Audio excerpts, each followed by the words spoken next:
Ma dunque è stata, diciamo, una scelta che ha preso corpo nel corso del mio terzo anno di scuola media. Avevamo una professoressa che durante il suo corso di insegnamento, questa insegnava matematica e scienze, nella materia di scienze aveva privilegiato, diciamo, elementi di chimica, mineralogia e praticamente da questo mi venne una certa passione, diciamo, verso il campo. Poi la stessa cosa, diciamo, mi è stata, diciamo, ho preso spunto anche per quanto riguarda da miei amici che nel frattempo frequentavano l'istituto e così mi sono iscritto.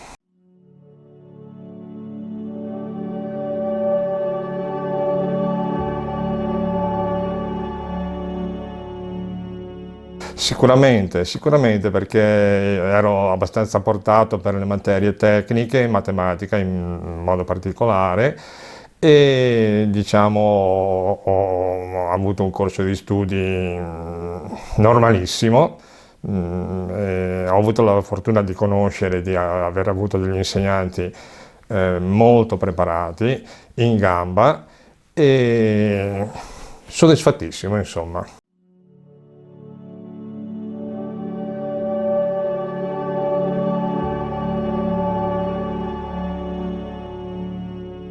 Mi ricordo mese di luglio, inizio agosto del 74, anno in cui mi diplomai, che venne una compagnia straniera che operava in campo petrolifero per assumere dei periti minerari. Ebbi modo di conoscere il loro titolare, rappresentante, e mi offrì già allora la possibilità di entrare, cosa che non potei assolutamente fare in quanto c'era di mezzo il servizio militare. E mi disse, teniamoci in contatto, alla fine del servizio militare ti rifai sentire e noi ti assumiamo.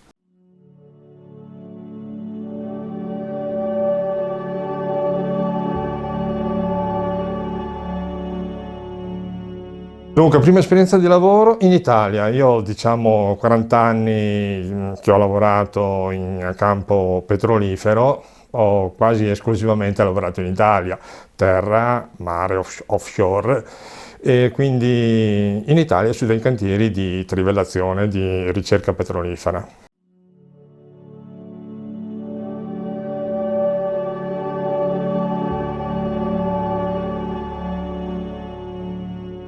Diciamo, avevo già un grado di maturità, avendo scelto questo tipo di scuola, ed ero consapevole che praticamente il mio futuro professionale si sarebbe svolto lontano dal bellunese. Di conseguenza non è stato particolarmente difficile.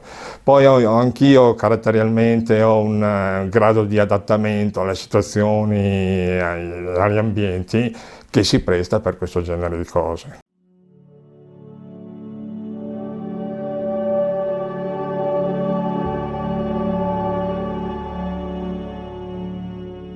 Però essendo figlio unico, avendo i miei genitori già anziani in pensione, ecco, mi mancavano un po', cioè più che loro mancare a me, capivo che ero io che mancavo a loro.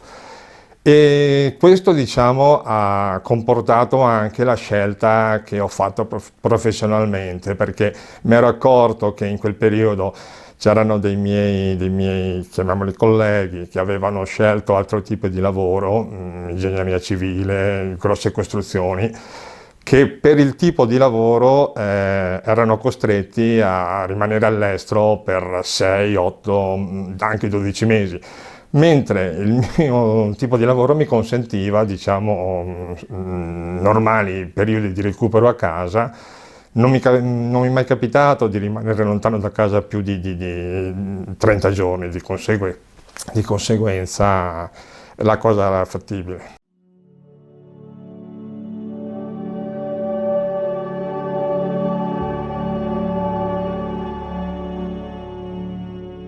Ma dunque, inizialmente era una cosa, diciamo, inizio col dire che il mio turno lavorativo era di 12 ore, sabati, domeniche compresi, non sempre di giorno, metà diciamo periodo si lavorava di giorno, metà durante la notte. E che dire, in pratica il nostro lavoro consisteva in una messa a punto della nostra apparecchiatura che consentiva di avere un controllo per quanto riguarda le operazioni che venivano ad eseguirsi, diciamo, sul cantiere di perforazione.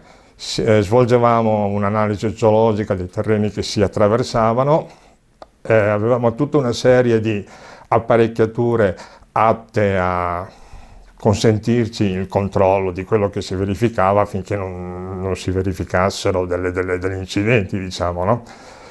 E, e questo, diciamo, ci consentiva di seguire quello che era il normale svolgimento della perforazione. Negli anni c'è stato un grande diciamo, sviluppo, ammodernamento di tutto il sistema. Inizialmente quello che diciamo, noi controllavamo era visibile unicamente dentro il nostro laboratorio, la nostra unità. Successivamente invece con l'evento, l'ammodernamento dei sistemi informatici e telematici soprattutto, quello che noi si riusciva ad avere sotto controllo e in visione nella nostra unità era possibile inviarlo e in remoto lo potevano vedere lontano anche centinaia di chilometri, quindi ci sono stati fatti passi da gigante, come stesso per la precisione della sensoristica che avevamo a disposizione per detectare le varie cose.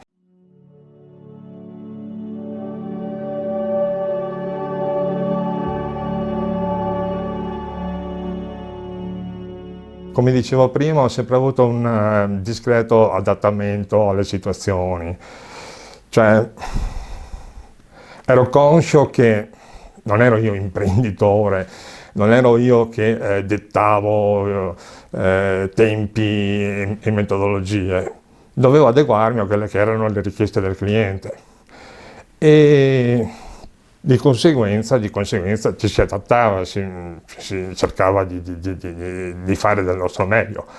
Ecco, poteva essere qualche volta quando avevamo a che fare con delle persone non molto competenti. Cioè non è una cosa molto simpatica quando si ha come punto di riferimento qualcuno che capisci non è molto all'altezza per svolgere quel compito. Si cercava di venire incontro, però se notavi anche che c'era prepotenza, maleducazione, allora ecco la cosa poteva avere un certo peso, insomma.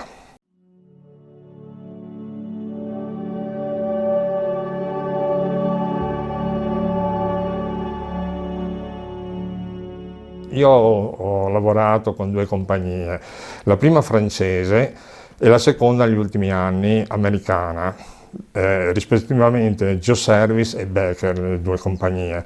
Di conseguenza, diciamo, con la prima c'erano molti francesi, inglesi, poi successivamente sono stati assunti anche rumeni, slavi, a seconda, diciamo, di come progredivano e si ampliavano, si estendevano le zone di ricerca. E quindi poi lo stesso operando in Adriatico su delle piattaforme, gli equipaggi erano prevalentemente formati e composti da croati. Stavo per dire jugoslavi, ma ormai non c'era più.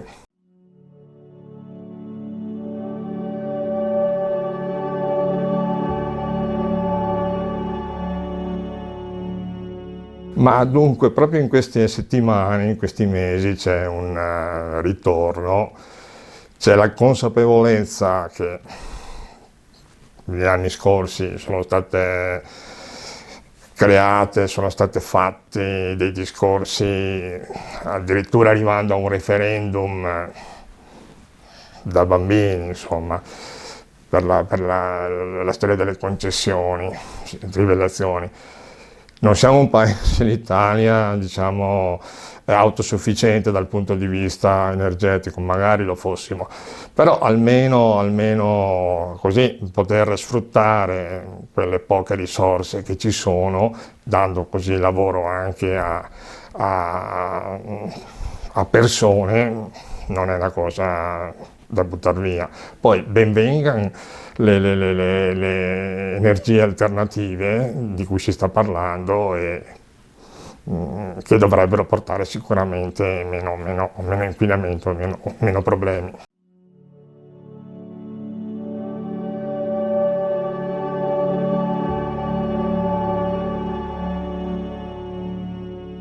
Sicuramente, dunque io non ho avuto figli maschi, ho avuto una figlia e non ha scelto quella via naturalmente, ma non perché possa essere stato io a sconsigliarla.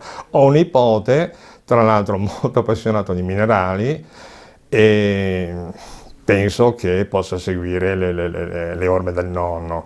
Sicuramente lo consiglio perché, diciamo, come scuola l'ho trovata molto, molto formativa. Ho avuto le mie belle soddisfazioni, cioè quando per esempio mi sono recato a Milano per il colloquio di assunzione, eravamo due bellunesi, entrambi periti minerali, in un gruppo di 20 persone. E fummo i soli due che di fronte ci venne sottoposto un test, così per accertare le nostre conoscenze basi, diciamo, no?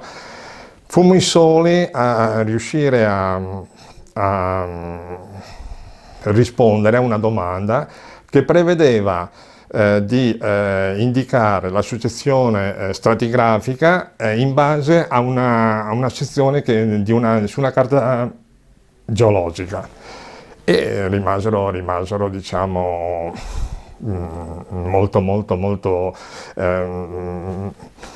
ben disposti nei nostri confronti i signori che in quel momento lì ci stavano esaminando e poi assumendo.